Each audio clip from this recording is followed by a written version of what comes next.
Dans cette vidéo, nous allons vous expliquer le fonctionnement d'un laser. Pour ce faire, il convient donc de comprendre les phénomènes d'absorption et d'émission.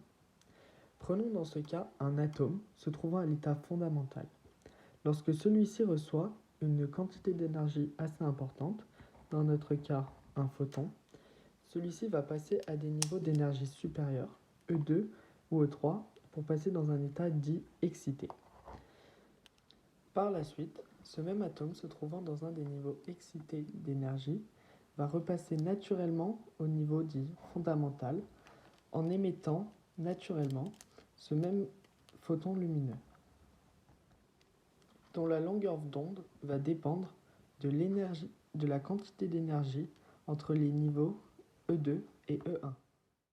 Pour démontrer le fonctionnement d'un laser, nous allons expliquer le phénomène d'émission stimulée décrit par Albert Einstein pour la première fois en 1917. Pour expliquer le phénomène d'émission stimulée, il convient de prendre un atome se trouvant sur un des niveaux excités. Sur ce même atome, il est envoyé un photon d'énergie, schématisé ici. Ce photon d'énergie va stimuler la désexcitation de l'atome, lui faisant passer d'un niveau excité à un niveau stable. Or, comme expliqué précédemment, lorsqu'un atome passe d'un niveau excité à un niveau stable, celui-ci émet un photon lumineux proportionnel à l'écart énergétique entre ces deux niveaux.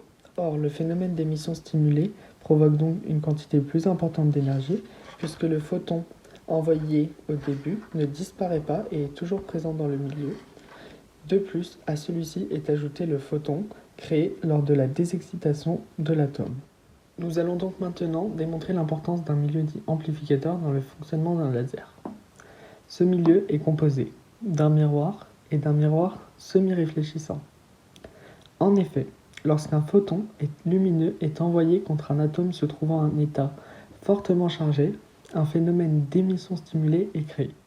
Comme expliqué précédemment, l'atome va donc à son tour émettre un photon lumineux, présenté ici par une seconde flèche verte. C'est donc ici que l'importance d'un milieu réfléchissant est démontrée. En effet, les deux photons lumineux vont être réfléchis contre cette paroi appelée miroir semi-réfléchissant et donc être de nouveau détournés vers l'atome. Comme nous le voyons ici, les deux photons lumineux ont été détournés et renvoyés vers l'atome, reproduisant à nouveau un phénomène d'émission stimulée. Ce phénomène est donc répété jusqu'à ce que l'atome présent dans le milieu se retrouve à un état dit stable. Dans cet état, l'atome ne va donc plus émettre de photons lorsque lui-même est exposé à un autre photon. Nous allons maintenant comprendre l'importance de ce miroir dit semi-réfléchissant.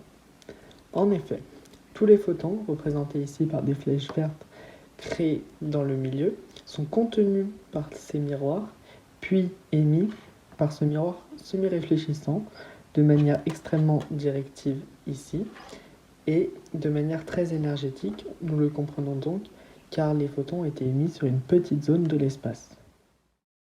Nous vous remercions d'avoir regardé cette vidéo et espérons que vous avez maintenant compris comment fonctionnait un laser.